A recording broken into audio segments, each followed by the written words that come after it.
Hello everyone, welcome to my YouTube channel my future ट्रेंजी।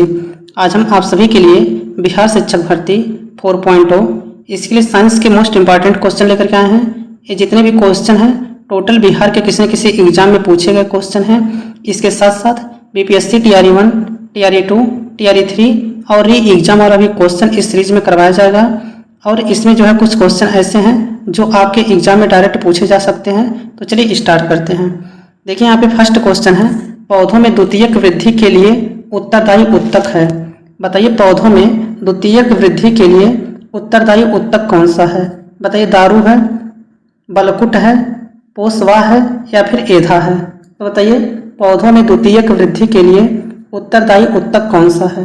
तो देखिए एधा option number D जो है इसका करेक्ट आंसर हो जाएगा। अगर आप लोग बिहार शिक्षक भर्ती 4.0 की तैयारी कर रहे हैं तो इस चैनल पर केवल जो है बिहार शिक्षक भर्ती 4.0 की तैयारी करवा जा रही है। तो आप लोग चैनल को सब्सक्राइब करके बेल आइकन को प्रेस कर लीजिए, क्योंकि यहाँ पे जो है केवल बिहार शिक्षक भर्ती की तैयारी हो रही है। तो देखिए नेक्स्ट क्वेश्चन है, निम्नलिखित में से कौन सा कार्बोहाइड्रेट जंतुओं में ऊर्जा का भंडार माना जाता है। बताइए निम्नलिखित में से कौन सा कार्बोहाइड्रेट जंतुओं में ऊर्जा का भंडार माना जाता है। बताइए सेलुलोज है, इनुलिन है, ग्लाइकोजन है या फिर स्टार्च है। तो बताइए ऊर्जा का भंडार जो है निम्नलिखित में से किसे माना जाता है। तो देखिए ऊर्जा का भंडार जो है ये क्या है, ग्लाइकोजन है। ऑप्शन नंबर बी जो है इसका करेक्ट आंसर हो जाएगा। जंतुओं में ऊर्जा का भंडार जो है ग्लाइकोजन को माना जाता है। ऑप्शन नंबर बी जो है ऑप्शन नंबर सी जो है इसका करेक्ट आंसर हो जाएगा। चलिए नेक्स्ट क्वेश्चन पे चलते हैं। अगला क्वेश्चन देखिए, ग्रेगर जॉन मेंडल ने किस पर कार्य कर अनुवांशिकी के नियम प्रतिपादित किए। तो बताइए ग्रेगर जॉन मेंडल किस पे जो है अनुवांशिक नियम दिए थे। बताइए मटर पे दिए थे, समुद्री अर्चिन पे दिए थे, सरसों पे दिए थे या फिर भृंगा पे दिए थे। तो देखिए ग्रेगर जॉन मेंडल जो थे ये मटर पर प्रयोग किए थे, जिस पे जो है अनुवांशिक के नियम प्रतिपादित किए थे। तो इसका ऑप्शन नंबर फर्स्ट जो है करेक्ट आंसर हो जाएगा। नेक्स्ट क्वेश्चन देखिए, डेंगू उत्पन्न करने वाला मच्छर किस तरह के जल में रहता है। बताइए डेंगू उत्पन्न करने वाला मच्छर किस तरह के जल में रहता है। बताइए खारा जल में रहता है, मृदु जल में रहता है, साफ जल में रहता है या फिर गंदा जल में रहता है। तो बताइए डेंगू उत्पन्न करने वाला मच्छर किस तरह के जल में रहता है। तो देखिए इसका ऑप्शन नंबर थर्ड साफ जल में रहता है। ऑप्शन नंबर थर्ड जो है इसका करेक्ट आंसर हो जाएगा। बताइए डेंगू जो है किस मच्छर के काटने से होता है। बताइए डेंगू जो होता है यह किस मच्छर के काटने से होता है। तो एडिज इजिप्ट मच्छर, आप लोग याद रखिएगा कि एडिज इजिप्ट मच्छर के काटने से डेंगू हो जाता है। ये जो है आपके एग्जाम में पूछा जाता है, इसे आप लोग याद रखिएगा। नेक्स्ट क्वेश्चन है, निम्नलिखित में से कौन सा रोग दूषित पानी के सेवन से होता है। बताइए दूषित पानी के सेवन से होने वाला रोग कौन सा है। बताइए टीबी है, हैजा है, मलेरिया है या फिर नजला है। तो देखिए दूषित जल से होने वाला रोग जो है ये हैजा है। ऑप्शन नंबर सेकंड जो है करेक्ट आंसर हो जाएगा। अगर बात करें कि दूषित पानी से कौन कौन सा रोग होता है तो याद रखिएगा हैजा हो जाता है, डायरिया हो जाता है, पेचिस हो जाता है और टाइफाइड हो जाता है और पोलियो हो जाता है। तो डायरिया, हैजा, पेचिस, टाइफाइड और पोलियो ये सब जो है दूषित जल से होने वाले रोग हैं, इसे आप लोग याद रखिएगा। नेक्स्ट क्वेश्चन है, धूम्रपान से होता है। बताइए धूम्रपान से होता है अस्थमा होता है, ब्रोंकाइटिस होता है, फेफड़े की बीमारी होती है या फिर इनमें से सभी। तो देखिए धूम्रपान करने से जो है अस्थमा भी हो जाता है, ब्रोंकाइटिस भी हो जाता है, फेफड़े की बीमारी भी हो जाती है। तो ये सभी जो है धूम्रपान से होने वाले रोग हैं। तो इसका ऑप्शन नंबर डी जो है करेक्ट आंसर हो जाएगा। चलिए नेक्स्ट क्वेश्चन पे चलते हैं। अगला क्वेश्चन देखिए, क्वेश्चन नंबर 7 है, नागफनी में शूल का रूपांतरण है। बताइए नागफनी में शूल का रूपांतरण है। बताइए नागफनी जो होता है इसमें शूल जो है किसके रूपांतरित होते हैं। बताइए पत्तियों के रूपांतरित हैं, मूल के रूपांतरित हैं, तना का रूपांतरित है या फिर फूल का रूपांतरित है। तो देखिए नागफनी में जो कांटे होते हैं ये पत्तियों के बने होते हैं। ऑप्शन नंबर फर्स्ट जो है इसका करेक्ट आंसर हो जाएगा। पत्तियां जब अपने रूप परिवर्तित करती हैं तो ये कांटे में परिवर्तित हो जाती हैं ताकि वाष्पोत्सर्जन कम हो सके। तो इसका ऑप्शन नंबर फर्स्ट जो है करेक्ट आंसर हो जाएगा। नेक्स्ट क्वेश्चन देखिए, मनुष्य में सांस लेने और छोड़ने की क्रिया को क्या कहते हैं। बताइए मनुष्य में सांस लेने और छोड़ने की क्रिया को क्या कहते हैं। तो देखिए इसे श्वसन कहते हैं। ऑप्शन नंबर डी जो है करेक्ट आंसर हो जाएगा। श्वसन जो है इसका option number D correct answer हो जाएगा। नेक्स्ट क्वेश्चन है गुणसूत्र कहाँ पाए जाते हैं? बताइए गुणसूत्र कहाँ पाए जाते हैं? बताइए केंद्रक में पाया जाता है, उत्तक में पाया जाता है, कोशिका में पाया जाता है या फिर ये सभी? तो देखिए गुणसूत्र जो होते हैं ये केंद्रक में पाए जाते हैं। ऑप्शन नंबर फर्स्ट जो है करेक्ट आंसर हो जाएगा। जंतुओं एवं पौधों की कोशिकाओं के केंद्रक के अंदर जो है गुणसूत्र पाए जाते हैं और इसकी स्थिति जो है धागे जैसी संरचना होती है, ये भी बात आप लोग याद रखिएगा। नेक्स्ट क्वेश्चन देखिए, अगला क्वेश्चन है एक आहार श्रृंखला में शाकाहारी हैं। बताइए एक आहार श्रृंखला में शाकाहारी होते हैं। बताइए प्राथमिक उपभोक्ता हैं, प्राथमिक उत्पादक हैं, अपघटक हैं या फिर द्वितीयक उपभोक्ता हैं? तो बताइए एक आहार श्रृंखला में शाकाहारी होते हैं। तो देखिए एक आहार श्रृंखला जो होता है इसमें जो शाकाहारी होते हैं इन्हें प्राथमिक उपभोक्ता कहते हैं। ऑप्शन नंबर फर्स्ट जो है इसका करेक्ट आंसर हो जाएगा। चलिए नेक्स्ट क्वेश्चन पर चलते हैं। अगला क्वेश्चन देखिए, मानव शरीर में पसलियों के कितने जोड़े होते हैं? बताइए मानव शरीर में पसलियां कितने जोड़े होते हैं? बताइए 12 होता है, 13 होता है, 14 होता है या फिर 15 होता है? तो देखिए मानव शरीर में पसलियों के जो जोड़े होते हैं ये 12 जोड़े होते हैं। ऑप्शन नंबर फर्स्ट जो है इसका करेक्ट आंसर हो जाएगा। चलिए नेक्स्ट क्वेश्चन पे चलते हैं। अगला क्वेश्चन देखिए, शुद्ध या ऑक्सीजन जनित रक्त को हृदय से शरीर के विभिन्न भागों में ले जाने वाली रक्त वाहिनियां कहलाती हैं। बताइए धमनियां कहलाती हैं, शिराएं कहलाती हैं, अलिंद कहलाता है या फिर निलय कहलाता है? तो बताइए शुद्ध या ऑक्सीजन जनित रक्त की हृदय से शरीर के विभिन्न भागों में ले जाने वाली रक्त वाहिनियां क्या कहलाती हैं? तो देखिए ये धमनियां कहलाती हैं। ऑप्शन नंबर फर्स्ट जो है इसका करेक्ट आंसर हो जाएगा। शुद्ध या फिर ऑक्सीजन युक्त जो है रक्त को ले जाता है कौन? ये धमनियां ले जाती हैं, ये बात आप लोग याद रखिएगा। और ऑक्सीजन रहित जो है रक्त को कौन ले जाता है? ये शिराएं ले जाती हैं। ये भी क्वेश्चन आपके एग्जाम में पूछा जाता है, तो इसे आप लोग अच्छे से याद रखिएगा। चलिए नेक्स्ट क्वेश्चन पे चलते हैं। अगला क्वेश्चन देखिए नेक्स्ट क्वेश्चन है रासायनिक दृष्टि से रेशम है। बताइए रासायनिक दृष्टि से रेशम क्या होता है? बताइए प्रोटीन होता है, लाइपोप्रोटीन होता है या फिर पॉलीकार्बोहाइड्रेट होता है या फिर वसा जिसे लिपिड्स कहते हैं? तो बताइए रासायनिक दृष्टि से रेशम क्या होता है? तो देखिए इसका करेक्ट आंसर हो जाएगा रासायनिक दृष्टि से जो रेशम है यह एक प्रकार का प्रोटीन है। ऑप्शन नंबर ए जो है इसका करेक्ट आंसर हो जाएगा। इसे प्राकृतिक प्रोटीन कहते हैं, ये बात आप लोग याद रखिएगा। चलिए नेक्स्ट क्वेश्चन पे चलते हैं। अगला क्वेश्चन देखिए, हीमोग्लोबिन वर्णक पाया जाता है। बताइए हीमोग्लोबिन वर्णक कहाँ पाया जाता है? बताइए आरबीसी में पाया जाता है, डब्ल्यूबीसी में पाया जाता है, प्लेटलेट्स में पाया जाता है या फिर मोनोसाइट्स में पाया जाता है? तो बताइए हीमोग्लोबिन वर्णक पाया जाता है। तो देखिए इसका करेक्ट आंसर हो जाएगा आरबीसी में। ऑप्शन नंबर फर्स्ट जो है करेक्ट आंसर हो जाएगा। हीमोग्लोबिन वर्णक जो है ये कहाँ पाया जाता है? आरबीसी में पाया जाता है। ऑप्शन नंबर फर्स्ट जो है इसका करेक्ट आंसर हो जाएगा। नेक्स्ट क्वेश्चन है परागण कणों का एक पुष्प से दूसरे तक स्थानांतरण किस माध्यम में होता है? बताइए परागण कणों का एक पुष्प से दूसरे पुष्प तक स्थानांतरण किस माध्यम के द्वारा होता है? बताइए वायु के द्वारा होता है, जल के द्वारा होता है, कीट के द्वारा होता है या फिर उपयुक्त सभी के द्वारा होता है? तो देखिए परागण जो होता है यह एक पुष्प से दूसरे पुष्प तक स्थानांतरण जो है ये वायु के द्वारा भी होता है, जल के द्वारा भी होता है और कीट के द्वारा भी होता है। तो इसका ऑप्शन नंबर डी जो है उपयुक्त सभी इसका करेक्ट आंसर हो जाएगा। नेक्स्ट क्वेश्चन देखिए, आनुवांशिकी का जनक किन्हें कहा जाता है? बताइए आनुवांशिकी का जनक जो है किन्हें कहा जाता है? बताइए फ्रिश एफ.ई. को कहा जाता है, मेंडल जे को कहा जाता है, मेहता केसी को कहा जाता है या फिर सहानी बी को कहा जाता है? तो बताइए आनुवांशिकी का जनक जो है किन्हें कहा जाता है?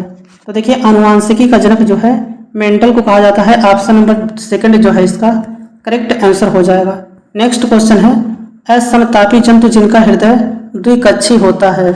बताइए असमतापी जंतु कौन है जिनका जो है हृदय द्विकक्षी होता है? बताइए शार्क है, सैलामेंडर है, टर्टल है या फिर टोड है? तो बताइए टूथ चैम्बर जो है किसका होता है? तो देखिए इसका करेक्ट आंसर हो जाएगा ऑप्शन नंबर सेकंड, इसका करेक्ट आंसर हो जाएगा सैलामेंडर जो है ऑप्शन नंबर सेकंड जो है इसका करेक्ट आंसर हो जाएगा। अगर पूछेगा गर्म खून वाले स्तनधारी जिसे कहते हैं, या फिर पक्षियों में कितने चैम्बर होते हैं, तो 4 चैम्बर होते हैं। मछली में 2 चैम्बर होता है और उभयचर जितने होते हैं उसमें 3 चैम्बर होता है। ये बात आप लोग याद रखिएगा। चलिए नेक्स्ट क्वेश्चन पे चलते हैं। अगला क्वेश्चन देखिए, निम्नलिखित में से किसका बीज प्रोटीन एवं वसा तेल का प्रचुर स्रोत है? बताइए निम्नलिखित में से किसका बीज प्रोटीन एवं वसा का प्रचुर स्रोत है? बताइए गेहूं का, सोयाबीन का, अरहर का या फिर सरसों का? तो बताइए निम्नलिखित में से किसका बीज प्रोटीन एवं वसा का प्रचुर स्रोत होता है? तो देखिए सोयाबीन का जो बीज होता है ये प्रोटीन और वसा का प्रचुर स्रोत होता है। ऑप्शन नंबर सेकंड जो है इसका करेक्ट आंसर हो जाएगा। नेक्स्ट क्वेश्चन है, निम्न में से उपार्जित लक्षण नहीं है। बताइए निम्नलिखित में से कौन जो है उपार्जित लक्षण नहीं है? बताइए नेत्र का रंग, त्वचा का रंग, शरीर का वजन या फिर बालों की प्रकृति? तो बताइए निम्नलिखित में से उपार्जित लक्षण जो है किसका नहीं है? तो देखिए इसका करेक्ट आंसर हो जाएगा शरीर का वजन जो होता है ये उपार्जित लक्षण के अंतर्गत नहीं आता है, जबकि नेत्र का रंग, त्वचा का रंग और बालों की प्रकृति ये सब जो है उपार्जित लक्षण हैं। इसे आप लोग याद रखिएगा। तो इसका ऑप्शन नंबर थर्ड जो है करेक्ट आंसर हो जाएगा। नेक्स्ट क्वेश्चन देखिए, अगला क्वेश्चन है, एक पारितंत्र में सभी हरे पौधों एवं नील हरित शैवाल जिसमें प्रकाश संश्लेषण की क्षमता होती है वर्ग में आते हैं। बताइए उत्पादक में आता है, प्राथमिक उपभोक्ता के वर्ग में आते हैं, विघटनकारी के अंतर्गत आते हैं या फिर द्वितीयक उपभोक्ता के अंतर्गत आते हैं? तो बताइए एक पारितंत्र में सभी हरे पौधे एवं नील हरित शैवाल जिनमें प्रकाश संश्लेषण की क्षमता होती है किस वर्ग में आते हैं? तो देखिए इसका ऑप्शन नंबर फर्स्ट जो है उत्पादक के अंतर्गत आते हैं। ऑप्शन नंबर फर्स्ट जो है इसका करेक्ट आंसर हो जाएगा। नेक्स्ट क्वेश्चन देखिए अगला क्वेश्चन है, मनुष्य में आहार नाल का सबसे लंबा भाग है। बताइए मनुष्य में आहार नाल का सबसे लंबा भाग क्या होता है? बताइए क्षुद्रांत है, बृहदांत है, आमाशय है या फिर ग्रसिका है? बताइए मनुष्य में आहार नाल का सबसे लंबा भाग कौन सा होता है? तो देखिए इसका करेक्ट आंसर हो जाएगा क्षुद्रांत, जिसे छोटी आंत कहते हैं। ऑप्शन नंबर फर्स्ट जो है इसका करेक्ट आंसर हो जाएगा। नेक्स्ट क्वेश्चन देखिए अगला क्वेश्चन है, 2 अस्थियां आपस में एक दूसरे से किससे जुड़ी होती हैं? बताइए 2 अस्थियां आपस में एक दूसरे से किससे जुड़ी होती हैं? बताइए आमाशय से जुड़ा होता है, उपास्थि से जुड़ा होता है, कंडरा से जुड़ा होता है या फिर स्नायु से जुड़ा होता है? बताइए 2 अस्थियां जो है आपस में एक दूसरे से किससे जुड़ी होती हैं? तो देखिए 2 अस्थियां जो है आपस में एक दूसरे से स्नायु के द्वारा जुड़ी होती हैं जिसे लिगामेंट कहते हैं। तो इसका ऑप्शन नंबर डी जो है करेक्ट आंसर हो जाएगा। स्नायु ऑप्शन नंबर डी, लिगामेंट इसका करेक्ट आंसर हो जाएगा। हड्डियों को हड्डी से कौन जोड़ता है? ये जोड़ता है लिगामेंट, जिसे स्नायु कहते हैं। लेकिन बात करें हड्डी को मांसपेशी से कौन जोड़ता है? तो इसे टेंडन कहते हैं, जिसे कंडरा भी कहा जाता है। ये बात आप लोग याद रखिएगा। चलिए नेक्स्ट क्वेश्चन पे चलते हैं। अगला क्वेश्चन देखिए, जल के अणुओं की गति जब सघनात्मक पारगम्य झिल्ली द्वारा हो तो उसे क्या कहते हैं? बताइए जल के अणुओं की गति जब सघनात्मक पारगम्य झिल्ली द्वारा हो तो उसे कहते हैं। बताइए विसरण कहते हैं, परासरण कहते हैं, सक्रिय परिवहन कहते हैं या फिर अंतः शोषण कहते हैं? तो बताइए इसका करेक्ट आंसर जो है क्या होगा? तो देखिए इसे परासरण कहते हैं। ऑप्शन नंबर सेकंड जो है करेक्ट आंसर हो जाएगा। परासरण ऑप्शन नंबर सेकंड जो है इसका करेक्ट आंसर हो जाएगा। नेक्स्ट क्वेश्चन देखिए, मूली एक रूपांतरित है। बताइए मूली जो है किसका रूपांतरित है? बताइए मूल का रूपांतरित है, कंद का है, फल का है या फिर पुष्प का है? तो बताइए मूली जो है यह किसका रूपांतरित होता है? बताइए मूली जो है एक रूपांतरित है। बताइए मूल का है, कंद का है, फल का है या फिर पुष्प का है? तो देखिए मूली जो होता है यह एक मूल का रूपांतरित है। ऑप्शन नंबर फर्स्ट जो है करेक्ट आंसर हो जाएगा। मूली जो होता है ये मूल का रूपांतरित होता है। ऑप्शन नंबर फर्स्ट जो है इसका करेक्ट आंसर हो जाएगा। नेक्स्ट क्वेश्चन है, हार्मोन जो रुधिर में शर्करा स्तर को नियंत्रित करता है उसका श्रावण किया जाता है। बताइए हार्मोन जो रुधिर में शर्करा स्तर को नियंत्रित करता है उसका श्रावण किया जाता है। बताइए थायराइड द्वारा, अग्नाशय द्वारा, गुर्दा जिसे वृक्क कहते हैं या फिर पीयूष द्वारा? तो बताइए हार्मोन जो रुधिर में शर्करा स्तर को नियंत्रित करता है उसका श्रावण किया जाता है। तो देखिए इसका करेक्ट आंसर हो जाएगा अग्नाशय के द्वारा इसका श्रावण किया जाता है। ऑप्शन नंबर सेकंड जो है इसका करेक्ट आंसर हो जाएगा। नेक्स्ट क्वेश्चन है, खोजी गई प्रथम जीवाणुरोधक एंटीबायोटिक थी।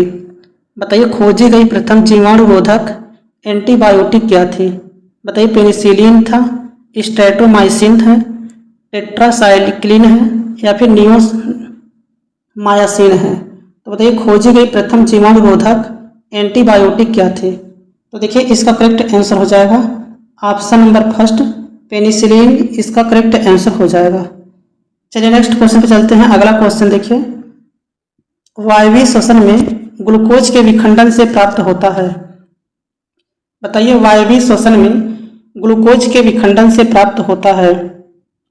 बताइए एथेनॉल एवं कार्बन डाइऑक्साइड, लैक्टिक अम्ल एवं कार्बन डाइऑक्साइड, कार्बन डाइऑक्साइड एवं जल, एथेनॉल एवं जल। तो बताइए वायवीय श्वसन में ग्लूकोज के विखंडन से प्राप्त होता है। तो देखिए इसका करेक्ट आंसर हो जाएगा कार्बन डाइऑक्साइड और जल जो है इसका करेक्ट आंसर हो जाएगा। ऑप्शन नंबर थर्ड जो है इसका करेक्ट आंसर हो जाएगा। नेक्स्ट क्वेश्चन है, यहाँ पे देखिए फिल करना है। जैसे सरल जीवों को यदि कई टुकड़ों में काट दिया जाए तो प्रत्येक टुकड़े विकसित होकर के पूर्ण जीव का निर्माण कर लेता है। बताइए ईस्ट जैसे या फिर प्लेनेरिया जैसे या फिर गुलाब या फिर ब्रायोफिलम। तो बस बताइए यहाँ पे क्या करेक्ट होगा? तो देखिए प्लेनेरिया जैसे सरल जीवों को यदि कई टुकड़ों में काट दिया जाए तो प्रत्येक टुकड़ा विकसित होकर पूर्ण जीव का निर्माण कर लेता है। तो इसका ऑप्शन नंबर सेकंड जो है करेक्ट आंसर हो जाएगा। प्लेनेरिया ऑप्शन नंबर सेकंड इसका करेक्ट आंसर हो जाएगा। नेक्स्ट क्वेश्चन है, निम्न में से किस विटामिन की कमी से स्कर्वी रोग उत्पन्न होता है? बताइए निम्न में से किस विटामिन की कमी से स्कर्वी रोग उत्पन्न होता है? बताइए विटामिन ए से, विटामिन बी से, विटामिन सी से या फिर विटामिन डी से। तो बताइए निम्नलिखित में से किस विटामिन की कमी से स्कर्वी रोग उत्पन्न होता है? तो देखिए विटामिन सी की कमी से जो है स्कर्वी नामक रोग हो जाता है। ऑप्शन नंबर सी जो है इसका करेक्ट आंसर हो जाएगा। विटामिन ए का रासायनिक नाम क्या है? तो रेटिनॉल है। विटामिन बी का रासायनिक नाम थायमिन है और विटामिन डी का रासायनिक नाम कैल्सीफेरॉल है। ये बात आप लोग याद रखिएगा। चलिए नेक्स्ट क्वेश्चन पे चलते हैं। अगला क्वेश्चन देखिए, निषेचन के पश्चात बीजांड से एक कठोर आवरण विकसित होता है तथा यह में विकसित हो जाता है। बताइए निषेचन के बाद बीजांड से एक कठोर आवरण विकसित होता है तथा यह में विकसित हो जाता है। बताइए पल्प में विकसित हो जाता है, बीज में, फल में या फिर झिल्ली में। तो बताइए इसका करेक्ट आंसर क्या हो जाएगा? तो देखिए ये बीज में विकसित हो जाता है। ऑप्शन नंबर सेकंड जो है करेक्ट आंसर हो जाएगा।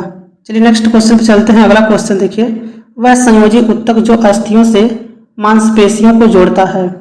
बताइए वह संयोजी उत्तक कौन सा है जो अस्थियों से मांसपेशियों को जोड़ता है? बताइए उपास्थि है, कंडरा है, स्नायु है या फिर एरियोलर उत्तक है। तो बताइए वह संयोजी उत्तक जो अस्थियों से मांसपेशियों को जोड़ता है उसे क्या कहते हैं? तो देखिए इसका करेक्ट आंसर हो जाएगा ऑप्शन नंबर सेकंड कंडरा जो है इसका करेक्ट आंसर हो जाएगा। कंडरा को टंडन भी कहते हैं। यह जो होता है ये मांसपेशियों को हड्डियों से जोड़ता है और हड्डियों को हड्डी से किससे जोड़ता है? अभी मैं आपको बताए थे। बताइए हड्डियों को हड्डी से किससे जोड़ता है? आप लोग कमेंट बॉक्स में बताइए कि हड्डियों को हड्डी से कौन जोड़ता है। चलिए नेक्स्ट क्वेश्चन पे चलते हैं। अगला क्वेश्चन देखिए, अगला क्वेश्चन है आहार नाल मूल रूप से, यहाँ पे फिल करना है, से तक विकसित एक लंबी नली है। बताइए आहार नाल मूल रूप से मुख से गुर्दा तक विकसित एक नली है। तो इसका ऑप्शन नंबर डी जो है करेक्ट आंसर हो जाएगा। चलिए नेक्स्ट क्वेश्चन पे चलते हैं। अगला क्वेश्चन देखिए, वायुमंडल में स्थित ओजोन सूर्य से आने वाली किस किरणों से पृथ्वी की सुरक्षा करती है? बताइए वायुमंडल में स्थित ओजोन सूर्य से आने वाली किस किरणों से पृथ्वी की सुरक्षा करती है? बताइए इंफ्रारेड, पराबैंगनी, फार रेड या फिर विजिबल। तो देखिए सूर्य से आने वाली पराबैंगनी किरणों से पृथ्वी की रक्षा करती है। तो इसका ऑप्शन नंबर सेकंड जो है करेक्ट आंसर हो जाएगा। पराबैंगनी किरणों से पृथ्वी की सुरक्षा करती है। ऑप्शन नंबर सेकंड जो है इसका करेक्ट आंसर हो जाएगा। चलिए नेक्स्ट क्वेश्चन पे चलते हैं। अगला क्वेश्चन देखिए, क्वेश्चन नंबर 34 है, पादप की पत्तियां बीड़ियां बनाने में उपयोग आती हैं। तो बताइए किस पादप की पत्तियों से बीड़ी बनाने का काम किया जाता है। बताइए एकरस है, धतूरा है, तंबाकू है या फिर तेंदू है। तो बताइए किस पादप की पत्तियों से बीड़ी बनाने के उपयोग किए जाते हैं। तो देखिए इसका करेक्ट आंसर हो जाएगा तेंदू के पत्तों से, तेंदू के पौधों की जो पत्तियां होती हैं इससे बीड़ी बनाई जाती हैं। तो इसका ऑप्शन नंबर डी जो है करेक्ट आंसर हो जाएगा। नेक्स्ट क्वेश्चन है, मेरुरज्जु को सुरक्षा प्रदान करती है। बताइए मेरुरज्जु को सुरक्षा प्रदान करती है। कशेरुक दंड द्वारा, पसलियों द्वारा, कपाल द्वारा या फिर स्टर्न द्वारा। तो बताइए मेरुरज्जु को सुरक्षा प्रदान करती है। तो देखिए इसका करेक्ट आंसर हो जाएगा ऑप्शन नंबर फर्स्ट, कशेरुक दंड द्वारा। ऑप्शन नंबर फर्स्ट इसका करेक्ट आंसर हो जाएगा। नेक्स्ट क्वेश्चन है, भैंसों की उत्तम नस्ल मुर्रा पाई जाती है। बताइए भैंसों की उत्तम नस्ल मुर्रा पाई जाती है पंजाब और हरियाणा के क्षेत्र में, सौराष्ट्र के क्षेत्र में, गुजरात के मेहसाणा क्षेत्र में या फिर महाराष्ट्र के पुणे क्षेत्र में। तो देखिए भैंसों की जो उत्तम नस्ल मानी जाती है यह मुर्रा है और ये जो है किस राज्य में पाई जाती है। तो ये पंजाब और हरियाणा के क्षेत्रों में पाई जाती है। तो इसका ऑप्शन नंबर फर्स्ट जो है करेक्ट आंसर हो जाएगा। चलिए नेक्स्ट क्वेश्चन पे चलते हैं। अगला क्वेश्चन देखिए, पानी द्वारा उत्पन्न बीमारियों का सीधा प्रभाव किसके लिए जिम्मेदार है। बताइए पानी द्वारा उत्पन्न बीमारियों का सीधा प्रभाव किसके लिए जिम्मेदार है। बताइए अतिसार बीमारी के लिए, आंत्र ज्वर के लिए, पैराटाइफाइड के लिए या फिर उपयुक्त सभी। तो बताइए पानी से उत्पन्न होने वाला बीमारी इसमें से कौन सा है। तो देखिए अतिसार बीमारी भी जल से होता है, आंत्र ज्वर भी होता है, पैराटाइफाइड भी होता है। तो इसका ऑप्शन नंबर डी जो है करेक्ट आंसर हो जाएगा। चलिए नेक्स्ट क्वेश्चन पे चलते हैं। अगला क्वेश्चन देखिए, विटामिन B12 का रासायनिक नाम क्या है। बताइए विटामिन B12 का रासायनिक नाम क्या है। बताइए थायमिन है, राइबोफ्लेविन है, कोबालामिन है या फिर नियासिन है। तो बताइए विटामिन B12 का रासायनिक नाम क्या है। तो देखिए एक कोबालामिन ऑप्शन नंबर थर्ड जो है इसका करेक्ट आंसर हो जाएगा। विटामिन B12 का रासायनिक नाम क्या होता है, कोबालामिन होता है। ऑप्शन नंबर थर्ड जो है इसका करेक्ट आंसर हो जाएगा। नेक्स्ट क्वेश्चन है, निम्नलिखित कथनों में से कौन सा कथन हाथियों के बारे में सत्य है। बताइए निम्नलिखित कथनों में से कौन सा कथन है जो हाथी के बारे में सत्य है। बताइए 3 महीने के हाथियों के बच्चा आमतौर पर लगभग 2 क्विंटल वजन का होता है। एक प्रौढ़ हाथी एक दिन में 2 क्विंटल से अधिक पत्तियां तथा डालियां खा सकती है। हाथी अपने भारी वजन के कारण अधिक आराम करना पसंद करते हैं। हाथी एक दिन में 8 घंटे से 10 घंटे सोते हैं। तो बताना है इसमें से कौन सा स्टेटमेंट जो है करेक्ट है। तो देखिए 3 महीने के हाथी का बच्चा जो होता है ये आमतौर पर लगभग 2 क्विंटल का होता है। तो ये बात बिल्कुल सही है। तो इसका ऑप्शन नंबर फर्स्ट जो है करेक्ट आंसर हो जाएगा। चलिए नेक्स्ट क्वेश्चन पे चलते हैं। अगला क्वेश्चन देखिए, निम्नलिखित में से कौन सा गर्म खून का प्राणी है। बताइए निम्नलिखित में से कौन सा गर्म खून का प्राणी है। बताइए कबूतर है, मगरमच्छ है, दादुर है या फिर मछली है। तो इसमें से बताना है कौन सा गर्म खून का प्राणी होता है। तो देखिए जितने भी पक्षी होते हैं, एविस के समूह जितने भी होते हैं सब जो है गर्म खून के प्राणी होते हैं। तो कबूतर क्या है, एक पक्षी है। तो इसका ऑप्शन नंबर फर्स्ट जो है करेक्ट आंसर हो जाएगा। और जितने भी पक्षी होते हैं बताइए इसमें कितने चैम्बर होता है। बताइए पक्षियों में कितना चैम्बर होता है। तो देखिए पक्षी और स्तनधारी जो होते हैं इसमें 4 चैम्बर होता है। ये भी बात आप लोग याद रखिएगा। चलिए नेक्स्ट क्वेश्चन पे चलते हैं। अगला क्वेश्चन है, निम्नलिखित में से विटामिन ए का अच्छा स्रोत कौन सा है। बताइए निम्नलिखित में से विटामिन ए का अच्छा स्रोत कौन सा है।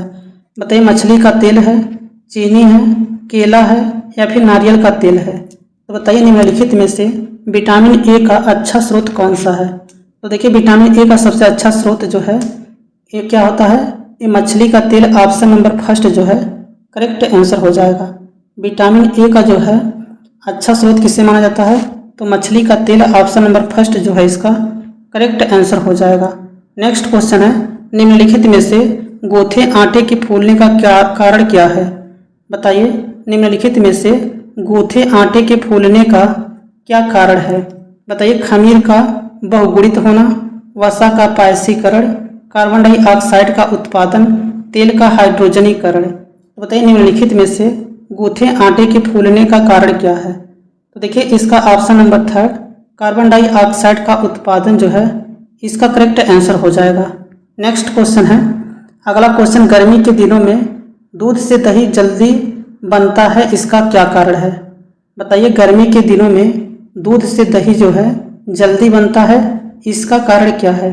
बताइए, ताप में वृद्धि के साथ बैक्टीरिया का विकास बढ़ जाता है, ताप में कमी के कारण बैक्टीरिया का विकास बढ़ जाता है, सामान्य ताप पर बैक्टीरिया का विकास घटता है, ताप का बैक्टीरिया के विकास पर कोई असर नहीं पड़ता है। तो बताइए, गर्मी के दिनों में दूध से दही जल्दी बनने का रीजन क्या है?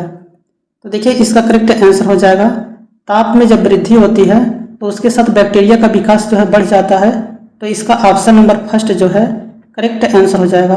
ताप में वृद्धि के कारण बैक्टीरिया का विकास जो है बढ़ जाता है, ऑप्शन नंबर फर्स्ट जो है इसका करेक्ट आंसर हो जाएगा। नेक्स्ट क्वेश्चन है, निम्नलिखित में से कौन सी एंडोक्राइन ग्रंथि नहीं है? बताइए, निम्नलिखित में से कौन सी एंडोक्राइन ग्रंथि नहीं है?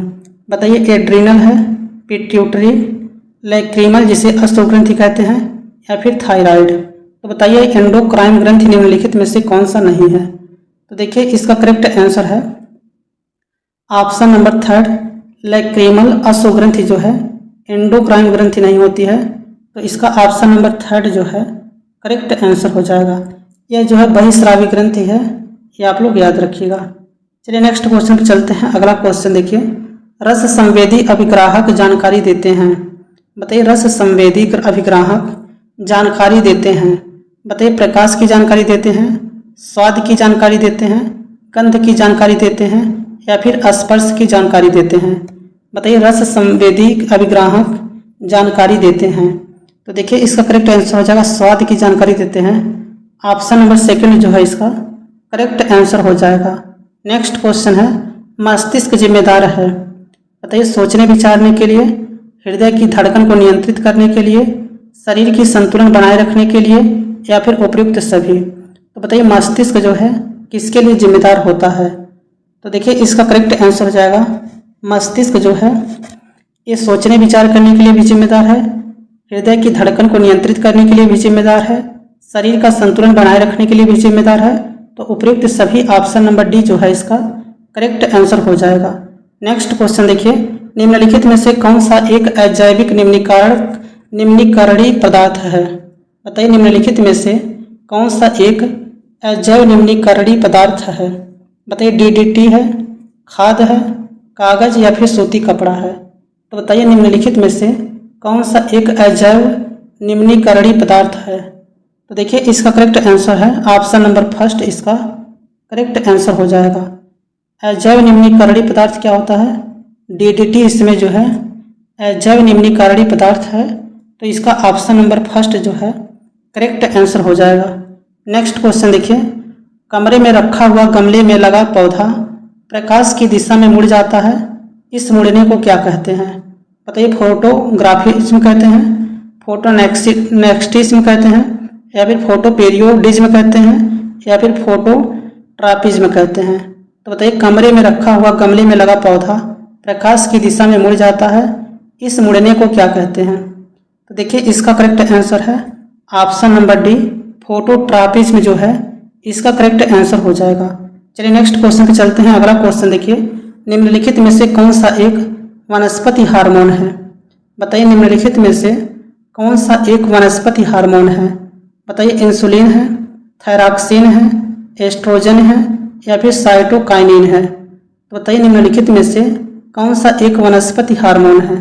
तो देखिए इसका करेक्ट आंसर हो जाएगा साइटोकिनिन जो है एक प्रकार का वनस्पति हार्मोन है, तो इसका ऑप्शन नंबर डी जो है करेक्ट आंसर हो जाएगा।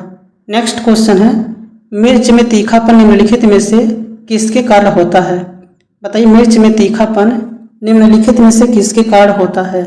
बताइए, लाइकोपीन के कारण होता है, कैप्साइन के कारण होता है, कैप्साइनी का देखिए कैप्साइसिन के कारण होता है, या फिर कैरोटीन के कारण होता है, या फिर एंथ्रोसाइनिन के कारण होता है। तो बताइए मिर्च में तीखापन जो है निम्नलिखित में से किसके कारण होता है? तो देखिए इसका करेक्ट आंसर हो जाएगा ऑप्शन नंबर सेकंड, कैप्साइसिन जो है इसका करेक्ट आंसर हो जाएगा। ऑप्शन नंबर सेकंड इसका करेक्ट आंसर हो जाएगा। अगर वीडियो आप लोगों को अच्छा लगा हो तो वीडियो को लाइक कर दीजिएगा। अगर आप लोग बिहार शिक्षक भर्ती 4.0 की तैयारी कर रहे हैं तो आप लोग चैनल को सब्सक्राइब करके बेल आइकन को प्रेस जरूर कर लीजिएगा, क्योंकि यहाँ पे केवल बिहार शिक्षक भर्ती 4.0 की ही तैयारी करवाई जा रही है। तो आप लोग चैनल को सब्सक्राइब करके बेल आइकन को प्रेस जरूर कर लीजिएगा। Thanks for watching this video.